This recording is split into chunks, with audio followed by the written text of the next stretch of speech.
അങ്ങനെ തുടങ്ങിയൊരു ബന്ധമാണ് ഞാനും ശ്രീനിവാസ പൈസാറുമായിട്ട്. കയ്യിലൊരു മധുരപലഹാരം ഇല്ലാതെ ഓഫീസിലേക്ക് വരില്ല. അത് എത്ര പേരുണ്ടോ അത്രയും പേർക്കുള്ളത് വാങ്ങിയിട്ട് വരും.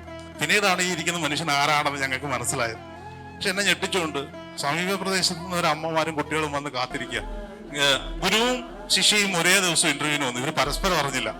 അത് ഒരാളുടെ ആഗ്രഹമാണ് ഇങ്ങനെ ഒരു ചെയർ ഈ വേദിയിൽ ഈ പുസ്തകത്തിന്റെ കവർ പേജ് പ്രകാശനം നടക്കുമ്പോൾ ഉണ്ടാകണമെന്നുള്ളത്. ഇതിനിടയ്ക്ക് എപ്പോൾ സംഭവിക്കും എന്നെനിക്കറിയില്ല. കാരണം മാധ്യമപ്രവർത്തനവും ഇതിവിടെ രണ്ടുകൂടെ എപ്പോൾ സംഭവിക്കും അറിയില്ല. എന്തായാലും പിന്നെ ശ്രീനിവാസ പൈ സാറ് ഒരാള് ഏത് വീഡിയോ ഇറങ്ങിയാലും അപ്പൊ ഞാൻ അവിടെ ഒരു ടൈം എഴുതി കൊടുക്കും. ഇന്ന് ഇത്ര മണിക്ക് ഷെഡ്യൂള്. ഞാനിങ്ങ് പോരും. അപ്പം പിള്ളേർ ടൈപ്പ് ചെയ്തൊക്കെ ഇടുമ്പോ കൂടുതലും രാഹുലാണ്, നമ്മുടെ വീഡിയോ എടുക്കുന്ന രാഹുലാണ് ഇതൊക്കെ ടൈപ്പ് ചെയ്യുന്നത്. അക്ഷരത്തെറ്റിന്റെ ആശാനാ. കളിയാക്കിയതല്ല കേട്ടോ, കാര്യമായിട്ട് പറഞ്ഞതാ. അങ്ങനെ രാഹുല് ഇത് ടൈപ്പ് ചെയ്തിടുന്ന സമയത്ത് അക്ഷരം തെറ്റും. പക്ഷെ ഇതാദ്യം പറഞ്ഞിരുന്ന ആരാ? ഒരാൾ. കോണ്ടാക്ട്സും സേവ് ചെയ്തിട്ടില്ല. സാറേ ആ വീഡിയോയിൽ ഇന്ന അക്ഷരം തെറ്റാട്ടോ. അങ്ങനെ തുടങ്ങിയൊരു ബന്ധമാണ് ഞാനും ശ്രീനിവാസ പൈസാറുമായിട്ട്. ഇപ്പൊ ഞാൻ സാറിനെ കുറിച്ച് തിരക്കിയപ്പോ സാറ് പറഞ്ഞു, എനിക്ക് ബാങ്കിങ് സേവനങ്ങളെ കുറിച്ച് ആളുകൾക്ക് പറഞ്ഞു കൊടുക്കാൻ ഭയങ്കര ഇഷ്ടമാണ് സാറേ. അതിന് വീഡിയോ ചെയ്യാൻ ഞാൻ സാറിന് എത്ര രൂപ തരണം? എന്നോട് ആദ്യം ചോദിച്ച ചോദ്യം അതല്ലേ സാറേ? ഞാൻ പറഞ്ഞു, എനിക്ക് ഒരു രൂപയും തരണ്ട. ആളുകൾക്ക് അത് കേൾക്കാൻ താല്പര്യമുള്ള വിഷയമാണെങ്കിൽ, കാരണം ഒരുപാട് പേര് ലോൺ എടുക്കാനും ബാങ്കിലെ പ്രശ്നങ്ങളുമായിട്ട് നടക്കുന്നുണ്ട്. അപ്പോൾ അങ്ങനെ ഒരു സെഷൻ തുടങ്ങാം. അങ്ങനെയാണ് അബാക് മീഡിയയിൽ ബാങ്ക് സോൺ എന്ന് പറഞ്ഞൊരു പ്രോഗ്രാം തുടങ്ങി. അതിൽ ആദ്യത്തെ അതിഥിയാണ് ഇരിക്കുന്ന ശ്രീനിവാസ പൈ സാർ. പക്ഷെ പിന്നീട് സാറ് വരുമ്പോ സാറ് ഓഫീസിലേക്ക് വരുന്നത് ഭയങ്കര രസമാണ്. തസ്മൈ ഗുരുജി ഒരു വഴികാട്ടി തന്നെങ്കിൽ ശ്രീനിവാസ പൈ സാർ ഓഫീസിലേക്ക് വരുമ്പോൾ, കഴിഞ്ഞ ദിവസം വന്നപ്പോൾ ഗണപതി അമ്പലത്തിൽ ഉണ്ണിയപ്പോയിട്ടാണ് വന്നേ. കയ്യിലൊരു മധുരപലഹാരം ഇല്ലാതെ ഓഫീസിലേക്ക് വരില്ല. അത് എത്ര പേരുണ്ടോ അത്രയും പേർക്കുള്ളത് വാങ്ങിയിട്ട് വരും. അങ്ങനെയാണ് അദ്ദേഹം വരാറ്. അപ്പോ അടുത്തൊരു ദിവസമാണ്, എനിക്ക് തോന്നുന്നു രാഹുലാണോ ശില്പയാണോ ആദ്യം? രാഹുലാണ് ആദ്യം സാറുമായിട്ടൊരു സ്പിരിച്വൽ കണ്ടന്റിലെ വീഡിയോ എടുക്കുന്നത്. ബാങ്ക് സോൺ ഞാൻ പതുക്കെ രാഹുലിനെ ഏൽപ്പിച്ചു ആങ്കർ ചെയ്യാൻ, എല്ലാം കൂടെ പിടിക്കേണ്ടെന്ന് വിചാരിച്ചു. രാഹുൽ 2-3 എപ്പിസോഡ് ബാങ്ക് സോൺ ചെയ്തിട്ട് പതുക്കെ ഏതെങ്കിലും സ്പിരിച്വാലിറ്റിയിലേക്ക് കൊണ്ടുപോയി. പിന്നീടാണ് ഈ ഇരിക്കുന്ന മനുഷ്യൻ ആരാണെന്ന് ഞങ്ങൾക്ക് മനസ്സിലായത്. ഒരുപാട് പേര് തസ്മൈ ഗുരുജിയുടെ നമ്പർ ലഭിക്കാൻ വലിയ പാടൊന്നുമില്ല.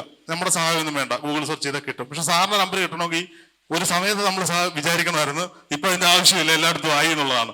ഒരുപാട് പേർക്ക് ജീവിതത്തിൽ വഴി കാട്ടാൻ തസ്മൈ ഗുരുജിക്ക് സാധിച്ചിട്ടുണ്ട് എന്നുള്ളതാണ് ഏറ്റവും വലിയ, ശ്രീനിവാസ പൈ സാറിന്, തസ്മൈ ഗുരുജിക്കും ശ്രീനിവാസ പൈ സാറിനും സാധിച്ചിട്ടുള്ളത് എന്നാണ് അതിലെ ഏറ്റവും സന്തോഷകരമായ കാര്യം. പിന്നീട് നമ്മളിലേക്ക് വന്ന ആളാണ് വ്യാസൻജിയുടെ ആനയും അമ്പലവും ഇൻസ്റ്റാഗ്രാം പേജ്, യൂട്യൂബ് ചാനൽ ഭയങ്കര പേരില്ല. ഇതിൽ ഡെപ്ത് എനിക്ക് മനസ്സിലായത്, എൻ്റെ നാടായ മേലിലയില് ഞാൻ നോക്കുമ്പോൾ എൻ്റെ ഒരു സുഹൃത്ത് ഒരു സ്റ്റാറ്റസ് ഇട്ടു, വ്യാസൻജി ശിവഭഗവാനെ പറ്റി പറയുന്ന ഒരു വീഡിയോ ഞങ്ങളുടേതാണ്. ഇത് വേറെ ആരോ കൊണ്ടുപോയി അത് ബാക്ക്ഗ്രൗണ്ടൊക്കെ മാറ്റി ഒരു റീൽ ഉണ്ടാക്കിയിട്ട്. അപ്പൊ ഞാൻ പുള്ളിക്ക് വെറുതെ മെസ്സേജ് അയച്ചു, ഉത്സവത്തിന് പുള്ളിയുടെ പ്രഭാഷണം ബുക്ക് ചെയ്താലോ? നിനക്കറിയോ നമ്മൾ വീഡിയോ ചെയ്തിട്ടുണ്ട്, കണ്ടിട്ടില്ലേ? എന്നാ നമുക്ക് ബുക്ക് ചെയ്യാം. അങ്ങനെ വ്യാസൻജി പ്രാർത്ഥന വിളിച്ചു. വ്യാസൻജിയുടെ ബുക്കിംഗ് ഒക്കെ എടുക്കുന്ന വേറൊരാളുണ്ട്, അദ്ദേഹത്തെ വിളിച്ചിട്ടാണെന്ന് തോന്നുന്നു, പറഞ്ഞു ഇന്ന ദിവസമാണ്. കുറച്ച് കഴിഞ്ഞപ്പോൾ മറ്റേ അദ്ദേഹം വിളിച്ചു പറയും, നമുക്ക് വേണ്ട കേട്ടോ, നമ്മൾ നാടകം ബുക്ക് ചെയ്യാൻ പോവാ. അങ്ങനെ ഒരു കഥയുണ്ട് എന്റെ ബാക്കിൽ. അപ്പൊ ഞാൻ പറഞ്ഞു കുഴപ്പമില്ല, കാരണം ഞാൻ ബുക്ക് ചെയ്ത് പോയി. ഞാൻ പറഞ്ഞു ഞാനാണ് നടത്തുന്നത്, പ്രോഗ്രാമിൽ വെച്ചു. അപ്പോൾ എനിക്കൊരു പ്രശ്നമുണ്ട്. ഞങ്ങളുടെ നാട്ടില് എൻ്റെ നാട്ടുകാരനായ ശ്രീജിത്തേട്ടൻ ഇവിടെയുണ്ട്. ഇപ്പൊ ഇറങ്ങിയ പൈങ്കിളി സിനിമയുടെ സംവിധായകനാണ്, സിനിമാ നടനാണ്. അപ്പോ ഞങ്ങളുടെ നാട്ടില് ഇപ്പോഴത്തെ തലമുറയല്ല, അതിന് കുറച്ച് മുമ്പോട്ടുള്ള തലമുറയ്ക്കൊക്കെ ചിലരെയൊക്കെ അംഗീകരിക്കാൻ കുറച്ച് പാടൊക്കെ അല്ലേ ചേട്ടാ? ഇപ്പൊ മാറി. അപ്പോ ഇനി വ്യാസൻജി വരുമ്പോൾ ഇവർക്ക് ഇദ്ദേഹം ഏതാന്ന് ചോദിക്കും. കാരണം ഈ പുള്ളി അത്രയ്ക്ക് ഇൻസ്റ്റാഗ്രാമിലും യൂട്യൂബിലും വൈറലാണ്. അദ്ദേഹത്തിന്റെ പ്രഭാഷണങ്ങൾ കേൾക്കാൻ ആളുകൾ ഓടിയെത്തുന്നു. പക്ഷെ എന്നെ ഞെട്ടിച്ചുകൊണ്ട് സമീപ പ്രദേശത്ത് നിന്ന് ഒരു അമ്മമാരും കുട്ടികളും വന്ന് കാത്തിരിക്കുക അദ്ദേഹത്തിന്റെ പ്രഭാഷണം കേൾക്കാൻ. അത്രത്തോളം ജനമനസ്സുകളിലേക്ക് അദ്ദേഹത്തിന്റെ കഥ, ഭഗവാന്റെ കഥ ഒഴുകിയെത്തി എന്നുള്ളതാണ്. എന്തായാലും വ്യാസൻജി ഒരു ഇന്റർവ്യൂവിന് വേണ്ടി വന്ന വ്യാസൻജി ഇന്ന് എറണാകുളത്ത് എത്തുമ്പോൾ എത്താൻ കഴിഞ്ഞില്ലെങ്കിൽ ദൈവത്തെ ഞാൻ ചേട്ടാന്ന് വിളിക്കും, ചിലപ്പം ജി എന്ന് വിളിക്കും, ചിലപ്പം ബായി എന്ന് വിളിക്കും. ഞാൻ കൊച്ചിയിൽ വരുന്നുണ്ട് എന്ന് പറഞ്ഞൊരു മെസ്സേജ് അയക്കാറുണ്ട്. അത് നമ്മുടെ ഒരു കുടുംബമായി കാണുന്നു. അതുപോലെ ഗംഗാമ അവിടേക്ക് വരുന്നത് എനിക്ക് തോന്നുന്നു ദർശനയും ഗുരുവും ശിഷ്യയും ഒരേ ദിവസം ഇന്റർവ്യൂവിന് വന്നു. ഇവർ പരസ്പരം അറിഞ്ഞില്ല. ഇവരെ രണ്ടുപേരെയും കൊണ്ടുവന്നത് സിനിമയാണ്. അപ്പോ ഗംഗാമ ഇന്റർവ്യൂവിന് വന്ന് അവിടെ വീഡിയോകൾ ചെയ്ത് അത് അമ്മയുടെ ദേവി അനുഭവങ്ങളും കഥകളും ഒക്കെ പറഞ്ഞപ്പോൾ, ടാരോ റീഡറിങ്ങിന്റെ ഇന്റർവ്യൂവിനാണ് വന്നത്.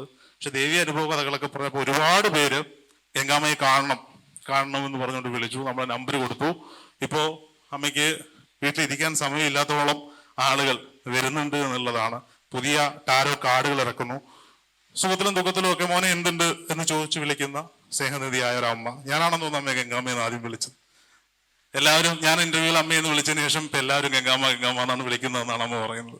ഓക്കെ, എന്തായാലും ഈ 4 പേരെ ഇരുത്തിക്കൊണ്ട് അല്ലെങ്കിൽ ഇവരെ പങ്കെടുപ്പിച്ചുകൊണ്ട് ഒരു സ്പിരിച്വൽ അവേഴ്സ് എന്ന് പറയുന്ന ഒരു പ്രോഗ്രാം സംഘടിപ്പിക്കാൻ സാധിച്ചതിൽ ഏറെ സന്തോഷമുണ്ട്. കേരളത്തിന്റെ നല്ല കർണാടകയിൽ നിന്ന് വരെ അത് അവരുടെ ഗുരുവര്യനെ കാണാൻ ആളുകൾ ഓടിയെത്തി എന്ന് പറയുമ്പോൾ സന്തോഷം.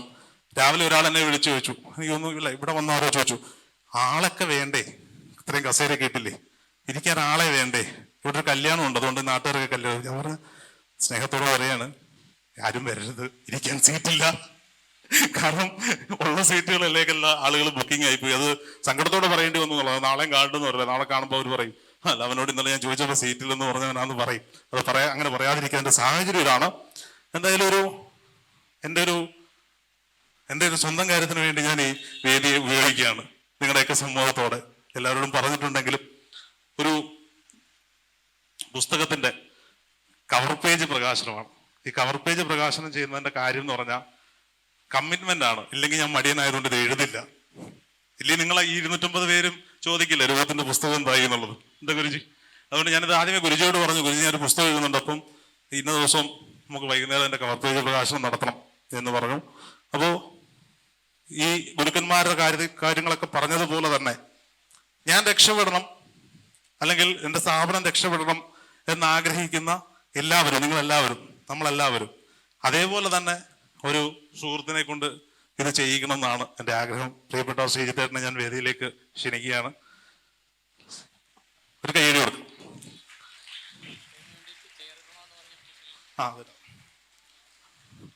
പ്രശാന്ത്, ഒരു ചെയർ, അതല്ല അത് വേണ്ട, ഒരു പ്ലാസ്റ്റിക് ചെയർ എടുത്തു വിടും. എന്നിട്ട് ഈ 4 ചെയർ ഒന്ന് മാറ്റിയിടും.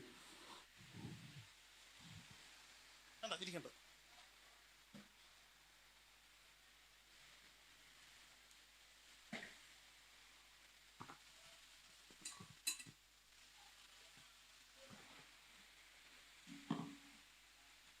ഈ പ്ലാസ്റ്റിക് ചെയർ ഇടുന്നതിന്റെ പിന്നില് ഒരു കഥയുണ്ട്.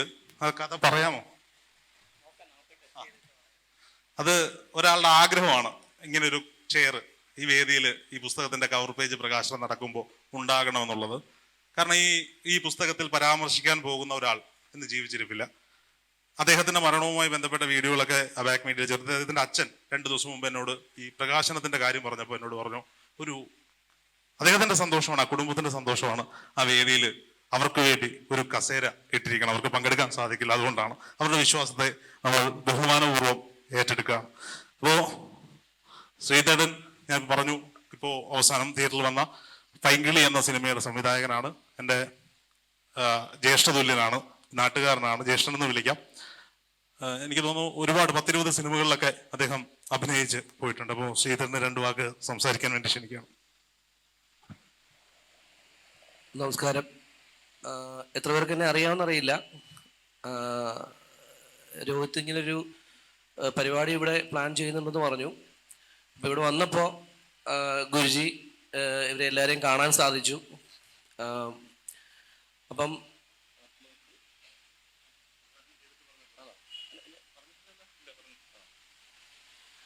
ഇങ്ങനൊരു കവർ പേജിൻ്റെ പരിപാടിയുണ്ട്. അപ്പോൾ അതിന് വരണമെന്ന് പറഞ്ഞു. അപ്പം ഞാൻ ഇന്നലെയാണ് എത്തിയത്. അപ്പം അത് പ്രകാശനം ചെയ്യുക എന്നുള്ളതാണ് എൻ്റെ ഉത്തരവാദിത്തം. അത് പറയാതെ എനിക്ക് പേര് പറയാൻ പറ്റില്ല. ഒരാളെയും കൂടി ഞാൻ വിളിച്ചോട്ടെ. എൻ്റെ ഭാര്യയാണ്, നിങ്ങൾ എല്ലാവരും കണ്ടു കാണും, രാവിലെ മുതൽ ഇവിടെ കിടന്ന് കഷ്ടപ്പെടുന്നുണ്ട്. പുള്ളിക്കൊരു അധ്യാപികയാണ്, ടീച്ചറാണ് സ്കൂളിലെ. അഞ്ജലി. കാര്യം എന്താണെന്നറിയോ, നിങ്ങളൊക്കെ ചോദിക്കണം എന്ന് പറഞ്ഞാൽ എല്ലാ ദിവസവും വീട്ടിൽ കയറി ചെല്ലുമ്പോൾ പുസ്തകം എന്താണെന്ന് ചോദിക്കാൻ ഒരാൾ വേണമല്ലോ. അതുകൊണ്ട് ഇപ്പോഴേ അങ്ങ് സുഖിപ്പിച്ച് നിർത്താമെന്ന് വിചാരിച്ചിട്ടാണ്. ഓക്കെ, എന്തായാലും പിന്നെ നമുക്ക് ചടങ്ങിലേക്ക് കിടക്കാം.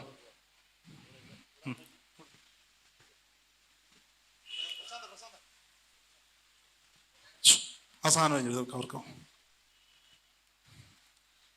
ഗുരുജി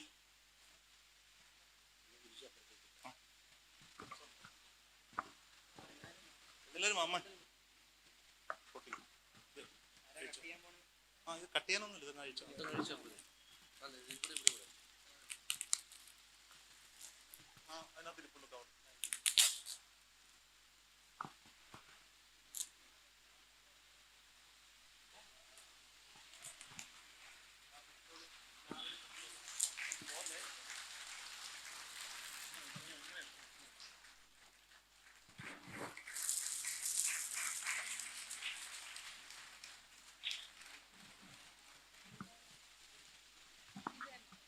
ആത്മാക്കൾ പറയാൻ ബാക്കി വെച്ചത്. ഇതാണ് പുസ്തകത്തിന്റെ പേര്. ഈ പുസ്തകം അല്ല എഴുതാനിരുന്നത്. ഞാൻ ഗുരുക്കന്മാരുമായും അല്ലെങ്കിൽ ഈ നടത്തിയ യാത്രകളെ കുറിച്ചൊരു പുസ്തകമാണ്. അത് എഴുതി തുടങ്ങിയതാണ്, മാറ്റി വെച്ചിട്ടുണ്ട്. ഇത് എഴുതണമെന്ന് ചില നിമിത്തങ്ങൾ തീരുമാനിച്ചതാണ്. സാധിക്കും എന്നാണ് വിശ്വസിക്കുന്നത്.